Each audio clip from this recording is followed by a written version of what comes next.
Hi, and welcome to our lecture on Pompeii and Herculaneum. I am Dr. Lori Wenzel. I was a Bible professor for 20 years at Cardinal Stritch University in Milwaukee, Wisconsin.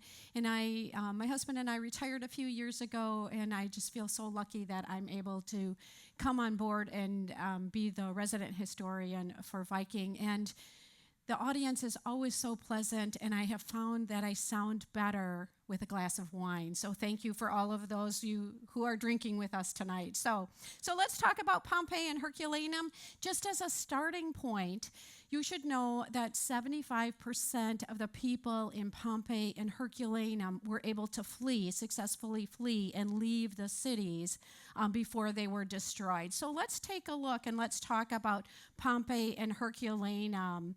They are a time capsule. When you walk into them, it is like walking back in time almost 2,000 years. And why is that?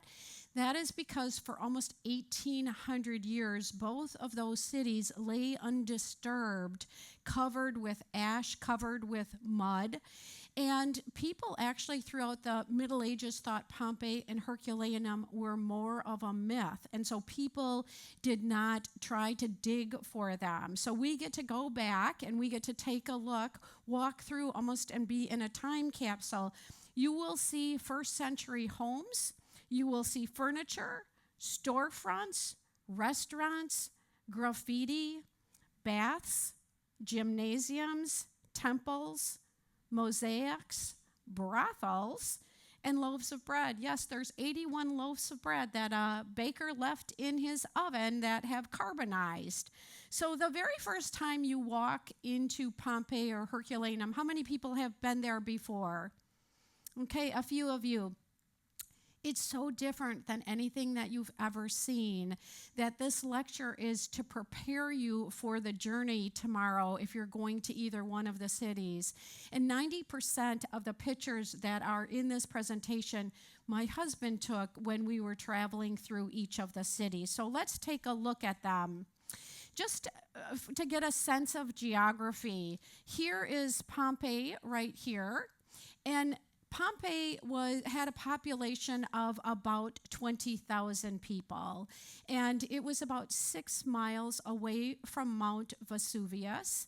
And Herculaneum was more of a rich resort town. It's about 5 miles west of Mount Vesuvius, okay? So it's a little closer. It only had about 5,000 people that were living in the city. Now, just to point out a couple of other things, this is actually present-day Naples. This is the Amalfi Coast.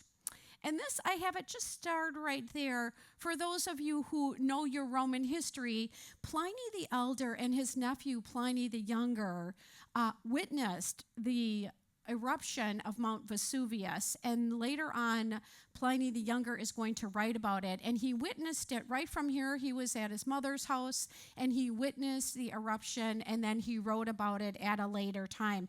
So let's just take a look at what was percolating at the time that the volcano erupted. So we're going to talk about a little bit about daily life under ancient Rome.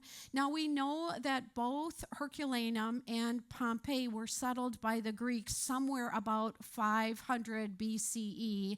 And then about 80 BCE, they were resettled or taken over by the Roman Empire. This is actually a picture of what we think Herculaneum looked like, and you can see Mount Vesuvius in the background. Now, what did the Romans do? Well, they created great roads, and you can see the roads and the infrastructure there in Herculaneum.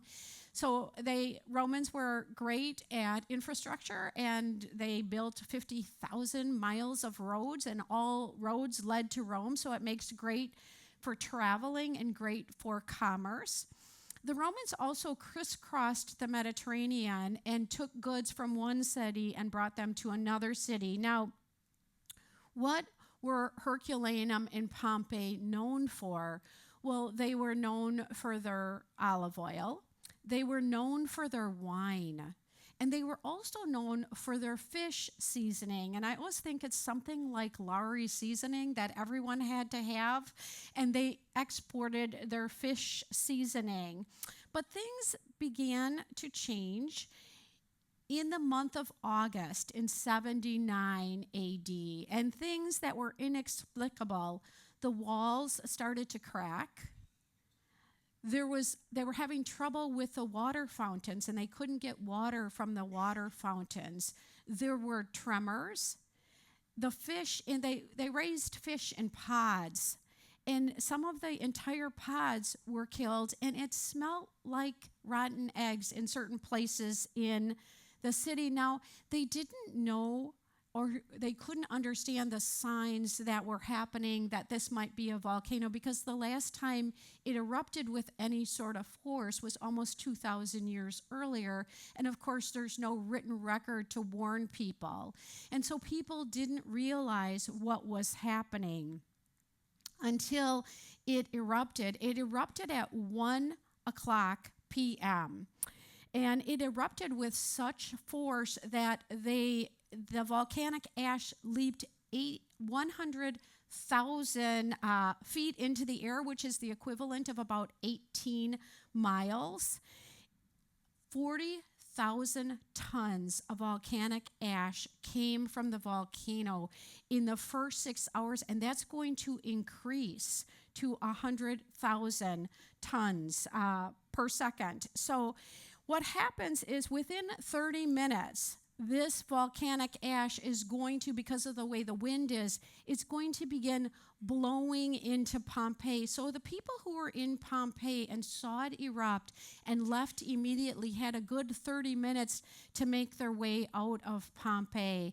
But after 30 minutes, what begins to fall is this pumice stone, and some of these were as big as a melon, a small melon.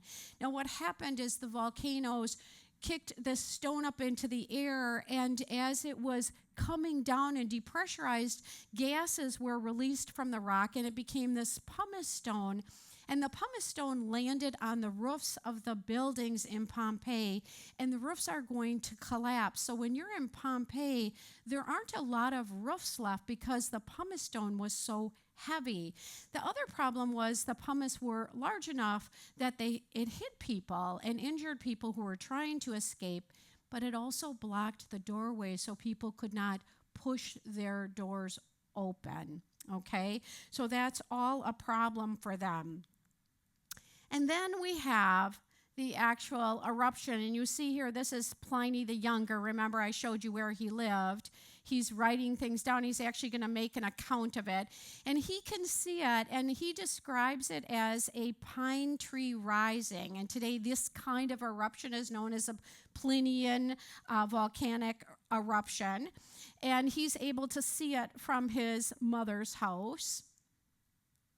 Now, what happens is as the volcano goes up into the air and all this volcanic ash is coming down onto Pompeii, and there's ash that's circulating around to some of the other areas, what happens is when it gets too heavy and this volcanic material gets too heavy, it's going to collapse and go down the mountain quickly, or go down the volcano quickly. So it's up there for several hours, and then it comes crashing down after 6 hours. We call that a pyroclastic flow, and volcanic material came down off of Mount Vesuvius at 100 miles an hour, 450 degrees.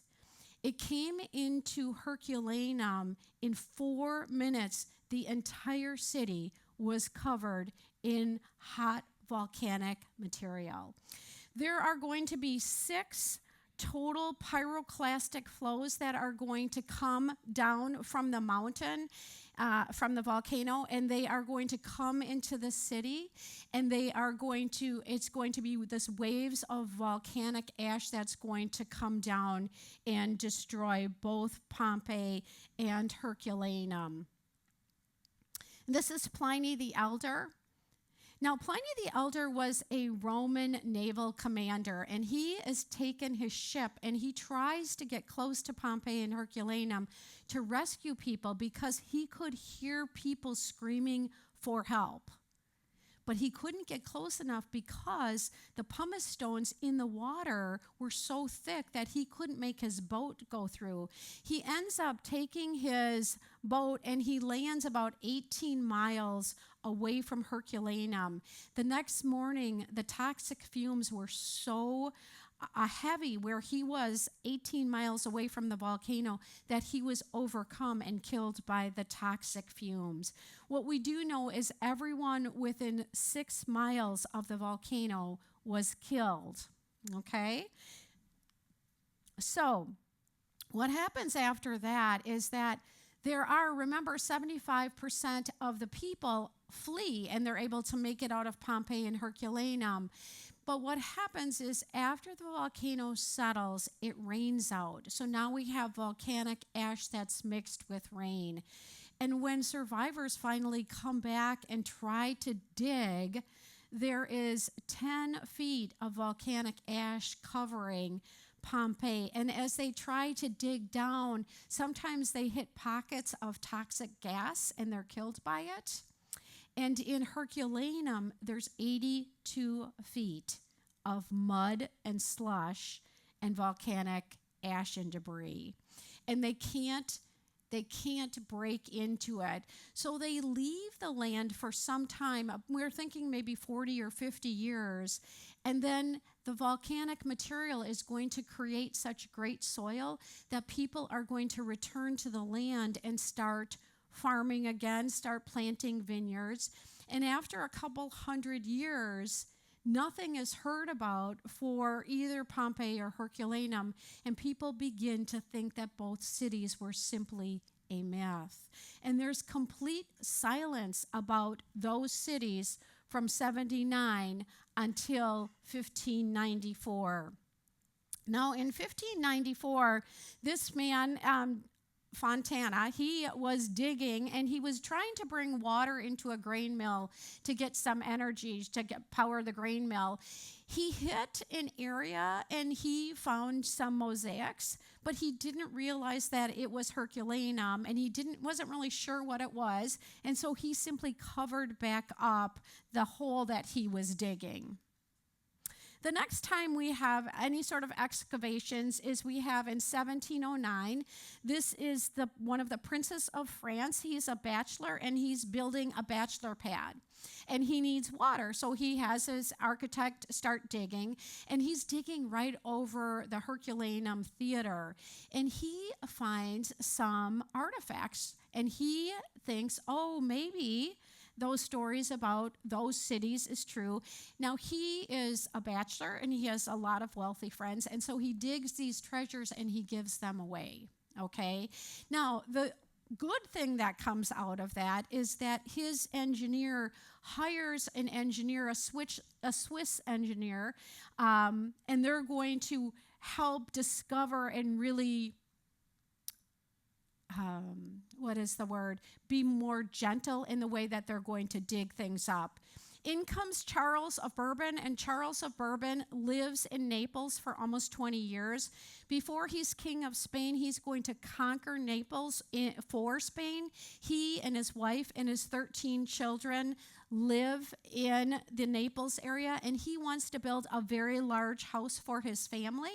And so again, he has an engineer, and they're going to start digging, and they're going to uncover artifacts. Now, he realizes the importance of these artifacts, and so he sends his men to dig carefully. Well, his first excavator doesn't dig so carefully. His idea of excavating is to blow up some things and see what falls to the ground, which isn't really the way that we want to do that. But he has a friend who's a little bit more careful. His friend is Carl Weber. Carl Weber is he's a Swiss engineer, and he comes to this area and he begins for the first time to brush away some of the material, and that's the way that he would dig. He also digs very gently, and he's able to uncover treasures. And what he did was he actually located where he thought the streets were of Pompeii. He's going to discover Pompeii. He discovers a sign that says the Republic of Pompeii. He also digs in Herculaneum, and he's able to uncover streets. And what he would do is he would dig down to the street level and then go inside of the houses and dig in that way. He's able to map the city, much of the city. However, what the problem that he runs into is they come into contact with these pockets of toxic gas. And once they hit those pockets, when his work people hit those pockets, they were killed instantly. And actually, Carl Weber is going to die of lung disease. They continue to excavate, but they are terrifically careful, and some of the workers are afraid to do that. Our next major excavator is going to be Fiorelli, and he is put in charge of excavating Pompeii and Herculaneum when the country of Italy is founded in that same time. So he is going to be able to be paid well for his services and unify the services. And all of his discoveries are now going to go to the state instead of to friends of whoever's doing the excavation. Now, he is important because unlike Carl Weber, who dug down to the street and then uncovered the houses in that way, what he does is he uncovers it layer by layer by layer. And so it's a really careful with much intention. Now, one of the things that he's most famous for is his plaster casts. So as he's uncovering in Pompeii and Herculaneum, he keeps coming across these mounds that look like bodies. And of course, then he'd break through these mounds and he would see these bones lying there. So he knew for sure that this was a place where there was a person who didn't survive. So this just shows you this is what we think happened. The volcanic ash came down on someone. So he drilled a hole and he put plaster of Paris in there. And then he was able to break the top of the opening, and he would recover these plastic casts, and this is what it looks like. And tomorrow, if you go to Pompeii or Herculaneum, you will be able to see some of these plaster casts, and you can see their facial expressions. It's rather haunting. So here is one of the plaster casts that is it welcomes you as you go into Pompeii. And this is a famous one of a dog, and the dog seems to be biting his chain. He must have been chained up, and you can see right there, there's his collar. So that's a very famous one of a dog eating his chain. And then we have something called the Garden of Fugitives. Now, the Garden of Fugitives was discovered in 1961, and these 13 people were found on top of the pumice stone. So we think that they were caught in the pyroclastic flow.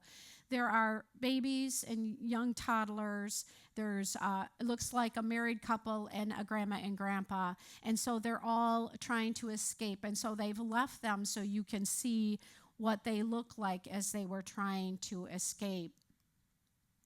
Now, one of the things Fiorelli had to do was he had to get people to come to Pompeii and Herculaneum. He needed tourists because he needed the financial support of the people of Italy, but he also needed to charge them an entrance fee so that he could continue to pay his workers. So how am I going to get people to know about Pompeii and Herculaneum?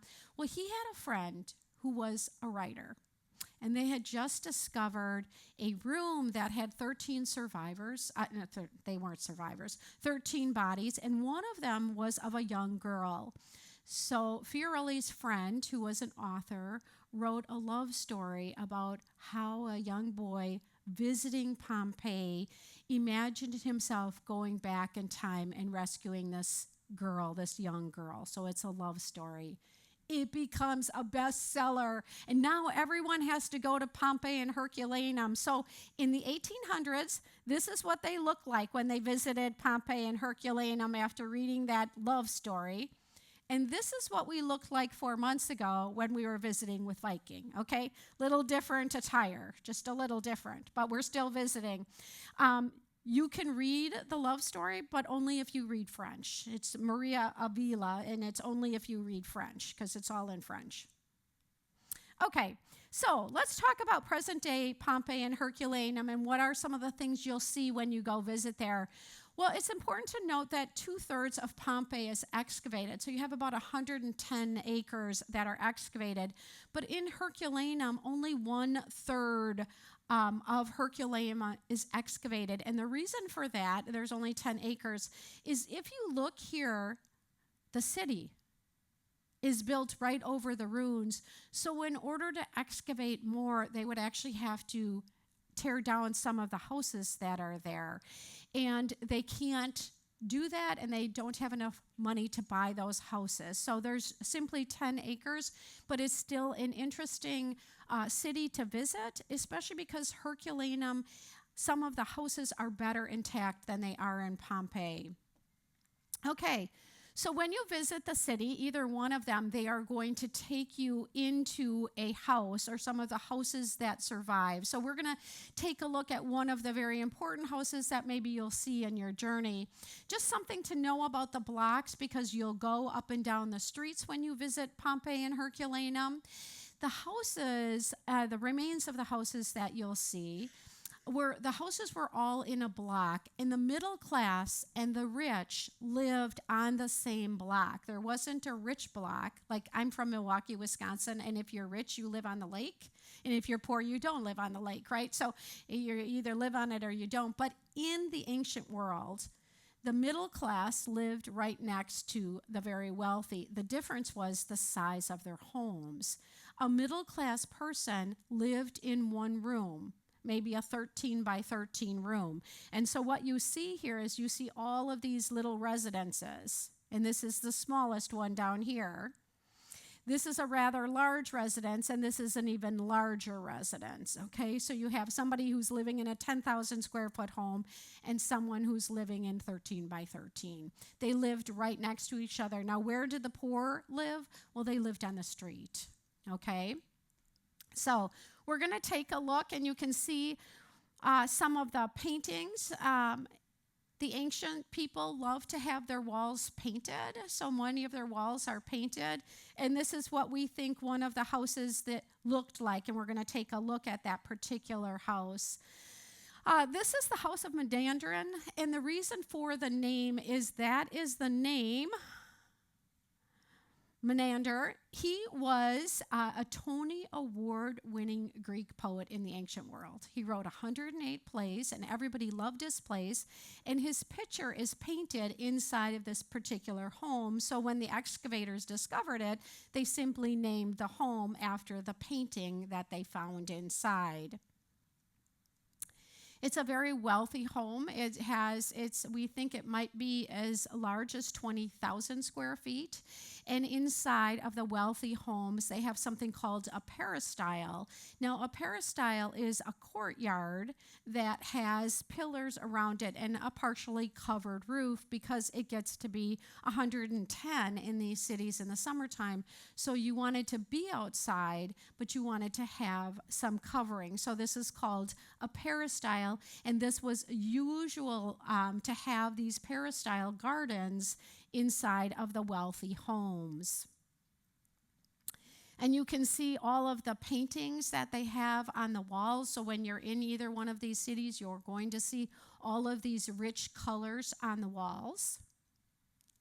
And in the homes of the rich, because fresh water was hard to get, and you had to go to public waterings to get the water, because there's so much lava under these two cities, they couldn't drill down to get it, so you had to go to the fountains to get your water. So they had these, if you were wealthy, they had these watering areas, and the roof would be open, so when it rained, the water would fall into these little pools, and underneath there's a cistern under there that would capture all of that rainwater so that your servants didn't always have to go get the water. I love this because this is a shrine to people that had died in their family. And what I love about this is today we are still copying this. If you have pictures of your children or your grandchildren on your mantle, it's the same thing, okay? So, but in the ancient world, what they did is when someone died, they would have someone carve a statue of them, and it would be remembering them. So you will see this tomorrow when you visit the cities. And this is Artemis. And you will see this. This is the myth of Artemis. And you will see her. She's right there. They're going to take you because it's such a very important painting. She is bathing. And, I'm sorry, it's Diana. She's bathing. And this man comes, a human being comes, and he sees her naked. And she is so angry with him, she turns him into a deer, and his hounds eat him, okay? So the warning is if you see a goddess bathing, don't look, okay? So, but you're going to see this tomorrow when you are visiting, I think it's in Pompeii. And we have mosaics on the floor. So there's a lot of mosaics that they've left on the floor. This one is of Orion and a scorpion. Now, the story of Orion is that his father is Poseidon, and Orion loves to kill the animals that are living on the earth because he lives in the sea. His grandmother is very unhappy with him, and instead of just simply scolding him, she sends a scorpion to bite him. The scorpion bites him and kills him, and then to remember him, she puts his constellation in heaven and a scorpion close by to warn the people living in the sea not to harm the creatures living on the land.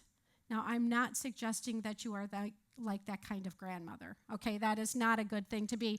But what's interesting about this is when you are in Pompeii or Herculaneum, the things that you'll see on the wall, although we saw the great writer, a lot of the things you'll see on the wall are the gods, the Roman or Greek gods, and you will see a lot of the constellations. Now, if you want to learn a little bit about our stargazing, we have our wonderful resident astronomer on ship, and tomorrow he's giving a lecture at 4:45, and he's sitting right over there, Mr. Beatty. So if you want to learn more about the constellations, he's a great source of information, okay?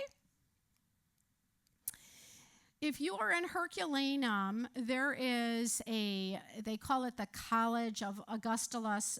What it is you will see it clearly with a sign, and if you're going to Herculaneum, they will take you here. What this is Herculaneum was dedicated to Hercules, this demigod Hercules. Now, Hercules, according to legend, went mad and killed his wife and his children. In order to atone for that, he had 12 trials. And after those 12 trials, which he succeeded all 12, he gets to go out to Mount Olympus and be blessed again. So what happens here is you see him right here. This is Hercules right here. And this is Hera. Okay, that's the wife of Zeus, and that's Athena right there. And they're going to bring him up after his 12 trials, and they're going to bring him up to Mount Olympus. This is him in one of his trials right here. He's fighting with the river god for the hand of a new woman that he loves. But the paintings on the wall are really intact and very quite spectacular. So you'll see that if you're going to go to Herculaneum, they will take you there. And of course, as you're traveling around, you will see on the ground in many places, beware of the dog, kind of the modern day Ring doorbell type of thing. In this time, of course, they didn't have any protection. So every time people bought something new or bought a new property, they always bought dogs to manage it. So, and then they would put the sign out to let everybody know that they did indeed have dogs, so don't rob them. So you will see several of these in either Pompeii or Herculaneum. This is what a home looks like of the middle class. Now, the middle class people lived in one room. So this is one room. This is the 13 by 13 room. and you felt lucky to have it. This is actually 2 apartments. This is one apartment, and this is the other apartment. Now, all you did in that room was sleep and have some of your goods, okay? That's all you did. For anything else that you needed to do, to bathe, to go to the bathroom, to eat, you did that outside of your one room. Now, where did you throw your waste if you had anything in the house? Well, you threw it in the street, and this is what the streets look like in these ancient cities. Notice here there are tire tracks. The reason for that is when the Romans built Roman roads, they built into the road a place for the tires or the wheels of the chariots to ride. When you were a Roman citizen and you had a chariot, you had to have the length between your wheels was a standardized size, so that when you went down any street, one of the 50,000 miles of streets in ancient Rome, your tires or your wheels went into those grooves, so it was an easy ride. So when you're in either Herculaneum or Pompeii tomorrow, look for those tire marks. You can still see them today. Now, what about this right here? What are these stones for? Well, remember, you had one room in your house, and if you had extra food or human waste and you didn't know what to do with it, you threw it in the street. And when the street got so full, you couldn't walk in the street anymore because there was so much rubbish and human waste in the street. These are stepping stones for you to walk over. So you could cross the street until it rained, and once it rained, then it would wash all of that out of the street. So that's what those are for. And, of course, this is your potty. The Romans were great at bringing things, human waste out of the city, and so these are public potties. There's 7 of them in Pompeii. The largest potties have 20 stalls, and there was a communal toilet paper, okay, right here, and it was a brush that they had in a bucket of water. So I would want to go first, right? I'm just going to be upfront about that, okay? And you will see these on your way. And you had to pay to use them. This is the street of abundance, abbondanza. This is the street of abundance. We think that there was all shops down this street. Now, keep in mind, if you lived in a one-room house, you had to go out to go to the bathroom, but you also had to buy your food because you didn't have a stove. So 80% of the people living in Pompeii had to go out every day to buy their food. We think that this is kind of what the area looked like, and Pompeii was known for their bread making. They had discovered they were great at winemaking, but they discovered that throwing grapes into a mixture of flour and water caused a yeast reaction. And so they were among some of the earliest people who were baking this bread that was about 4 inches high. And so most of the time before that, people would just bake flat bread, but they found a way to infuse this yeast. And so they had this bread that was tender to eat. It was 4 inches tall. There's 80 bakeries in Pompeii. Okay? And this is how they made it. This is the oven that they used. You'll see the ovens. This is a grinder it was mostly barley that they grew, and this is the grinder. So they would fill this with barley, and then they would have an animal and a slave, and they would go around and around until the grain was fine enough to bake it into bread. This is some of the bread that was left, that was carbonized. Remember in the beginning I told you that there was a baker who left 81 loaves of bread in ovens. They carbonized, and this is what remains of them today. But this is an example of the bread that they're still making in Pompeii today. So just they're still doing that today. This is some of the graffiti that you'll find on the walls. These are frescoes, and frescoes means fresh, and it means that the paint was applied while the Plaster was fresh, wet, because that's the only time it will absorb the color. So we get fresh goes fresh. And you see here, he's telling you that he's serving you, and this is telling you some of the things that you can eat when you come to this restaurant. I love this one better. This is very explicit. It looks like a pizza, but it can't be a pizza with tomato sauce because tomatoes don't come here to Italy for another 1,500 years. So it's just a flatbread that doesn't have any tomatoes on it.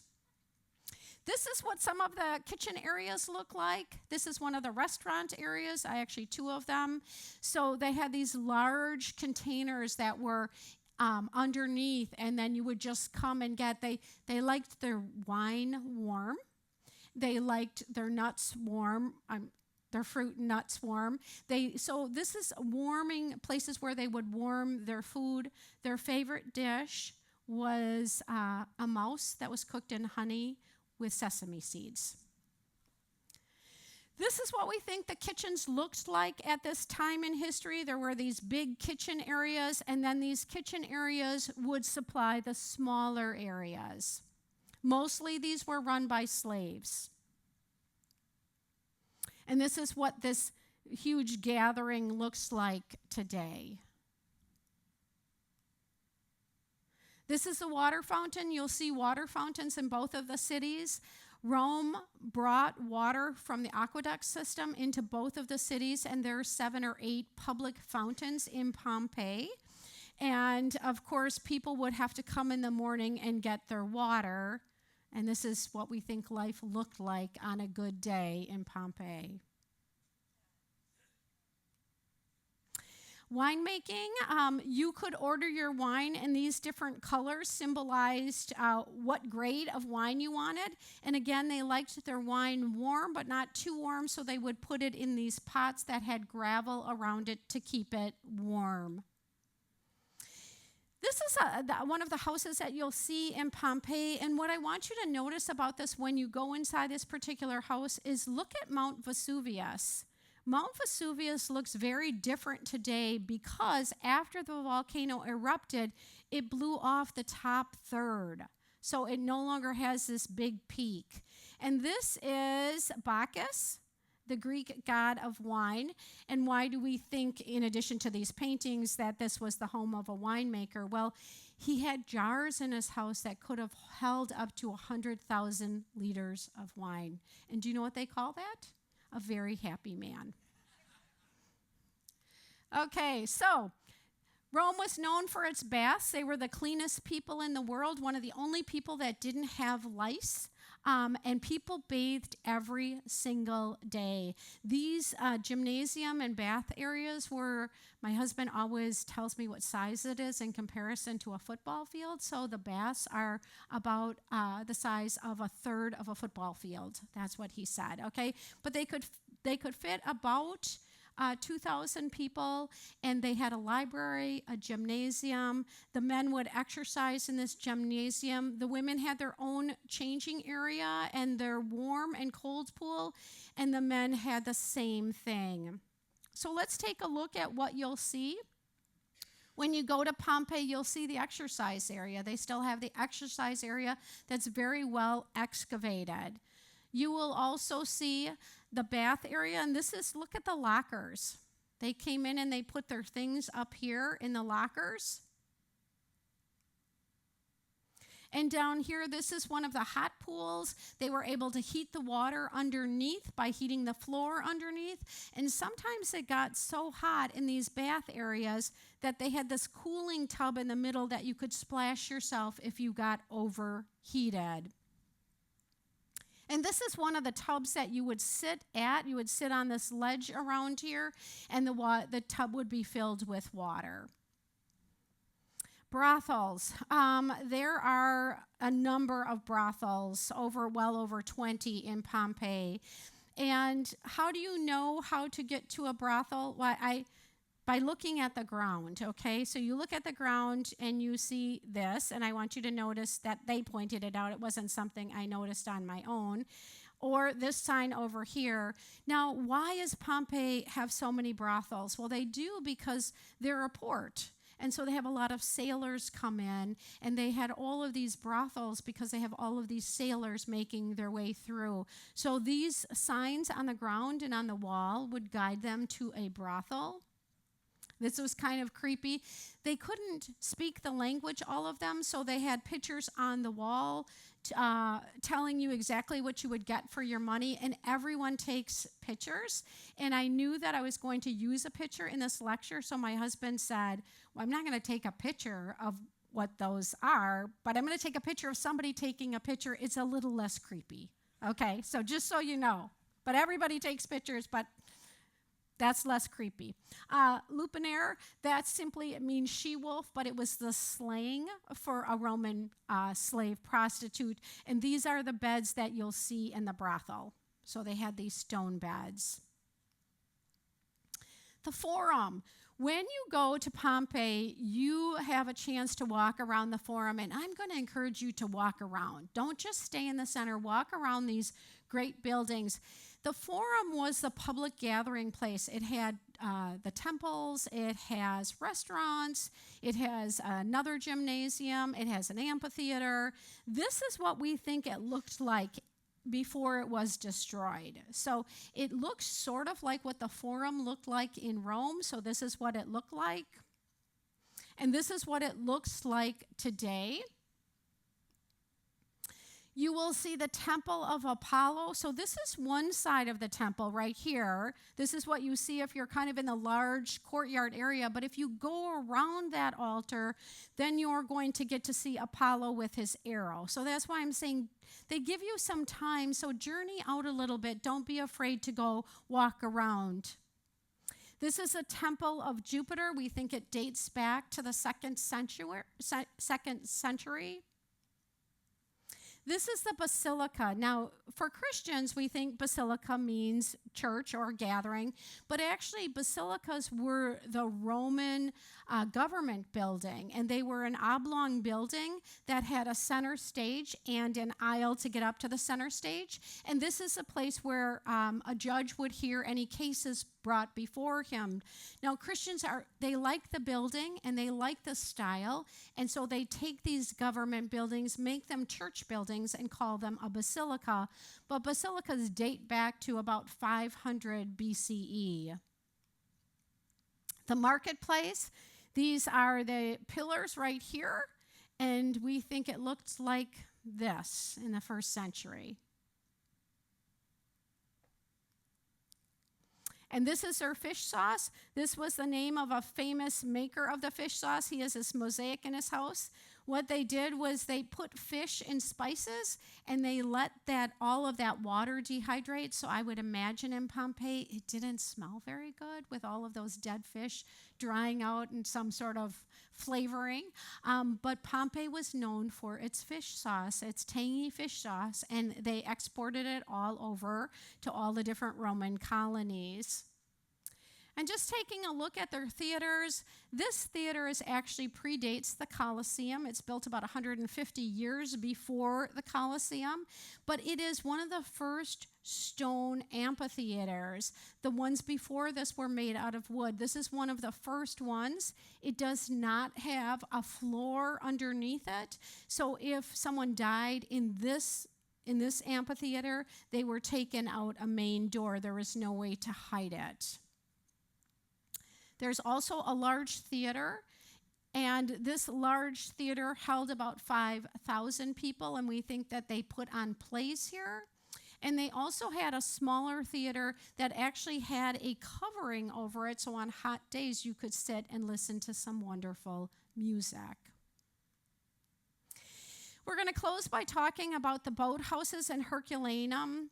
We know that the ash was falling on Pompeii for 6 or 7 hours, and there was very little that was happening in Herculaneum. And for the people that didn't leave right away and were stuck in the city, we know that they tried to eventually in Herculaneum make their way down to the water and escape.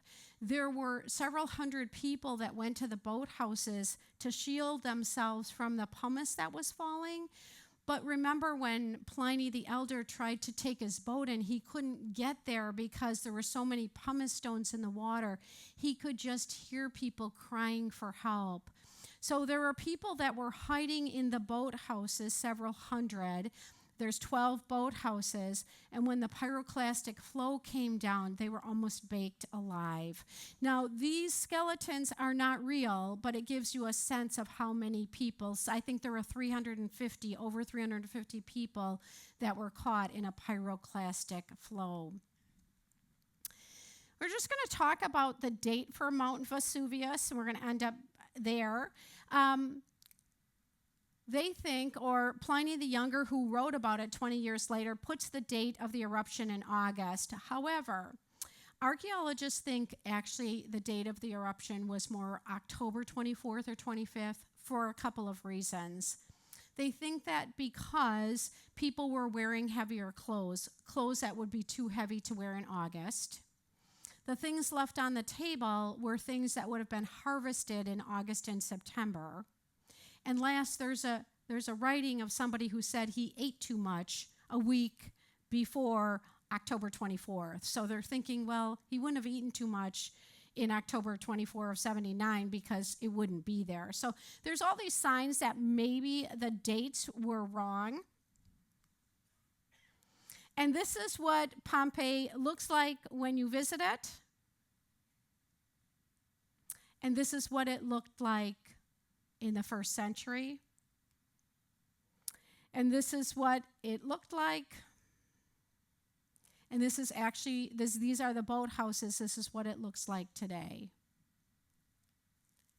So why visit Pompeii? You visit it because it's a time capsule. You walk back in time and you go through the entrance and you're at the first century. You get to see the art and the architecture from the first century.